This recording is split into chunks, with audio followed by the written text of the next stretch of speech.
ಮಧ್ಯಪ್ರಾಚ್ಯದಲ್ಲಿ ನಡೆಯುತ್ತಿರುವ ಯುದ್ಧದ ಬಿಸಿ ಆಟೋ ಚಾಲಕರ ಹೊಟ್ಟೆಪಾಡಿಗೆ ಕೊಳ್ಳಿ ಇಟ್ಟಿದೆ. ಆಟೋ ಗ್ಯಾಸ್ ಅಭಾವದಿಂದ ಚಾಲಕರ ಗೋಳು ಕೇಳತೀರದಾಗಿದೆ. ನಗರದ ಮಲ್ಲೇಶ್ವರಂ ಇಂಡಿಯನ್ ಆಯಿಲ್ ಬಂಕ್ ಬಳಿ ಆಟೋ ಗ್ಯಾಸ್ಗಾಗಿ ಗಂಟೆಗಟ್ಟಲೆ ಕ್ಯೂ ನಿಂತರೂ ಕೂಡ ಆಟೋ ಗ್ಯಾಸ್ ಸಿಗದೆ ಆಟೋ ಚಾಲಕರು ತಮ್ಮ ಅಳಲನ್ನ ಸಂಪೂರ್ಣ ನ್ಯೂಸ್ ಜೊತೆ ಹಂಚಿಕೊಂಡಿದ್ದಾರೆ. ಇಲ್ಲಿದೆ ಈ ಕುರಿತಾದಂತಹ ವಿಶೇಷ ವರದಿ.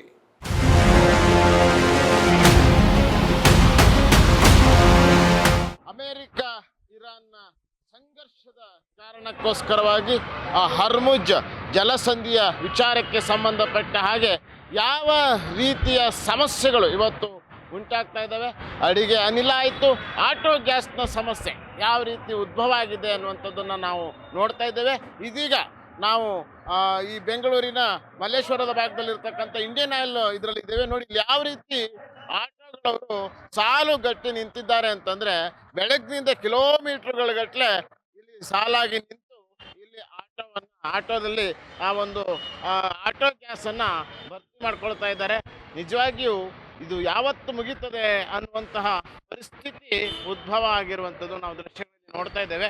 ಹಾಗಾಗಿ ಮತ್ತೆ ಅವರಿಗೊಂದು ಮಿತಿ ಕೂಡ ಮಾಡಿಬಿಟ್ಟಿದ್ದಾರೆ. ಈಗ ಕೇವಲ 500 ರೂಪಾಯಿ ಮಾತ್ರ ನಾವು ಇಲ್ಲಿ ಹಾಕ್ತೇವೆ ಅನ್ನುವಂಥದ್ದು. ಯಾಕಂದ್ರೆ ಎಲ್ರಿಗೂ ಸಿಗಬೇಕು ಅನ್ನುವಂಥ ಉದ್ದೇಶದಿಂದ ಕೇವಲ 500 ರೂಪಾಯಿ ಮಾತ್ರ ನಾವು ಹಾಕ್ತೇವೆ ಅನ್ನುವಂಥ ಮಾತನ್ನ ಕೂಡ ಇಲ್ಲಿ ಆಗ್ಲೇ ಅವ್ರು ವಿನಂತಿ ಕೂಡ ಮಾಡ್ಕೊಬಿಟ್ಟಿದ್ದಾರೆ.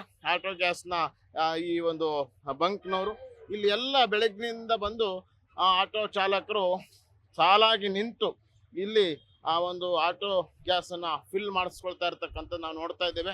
ವೆಸ್ಟ್ ಆಫ್ ಕಾರ್ಡ್ ರೋಡು, ಇವಾಗ ಸುಬ್ರಹ್ಮಣ್ಯದ ರಸ್ತೆ ನೋಡಿ, ಇಲ್ಲಿ ಸುಬ್ರಹ್ಮಣ್ಯ ನಗರದ ರಸ್ತೆ ಇದು ಯಾವ ರೀತಿ ಸಾಲಾಗಿ ಕಿಲೋಮೀಟರ್ ಗಟ್ಟಲೆ ಇದು ಆ ಕಡೆ ಈ 17 ಕ್ರಾಸ್ ತನಕ ಹೋಗಿದೆ. ಮಲ್ಲೇಶ್ವರ 17 ಕ್ರಾಸ್ ತನಕ ಈ ಒಂದು ಕ್ಯೂ ಹೋಗಿದೆ.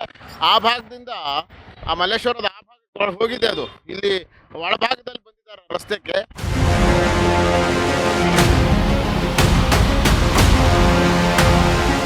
ಸಂಪೂರ್ಣ ನ್ಯೂಸ್, ಇದು ನೊಂದವರ ಧ್ವನಿ.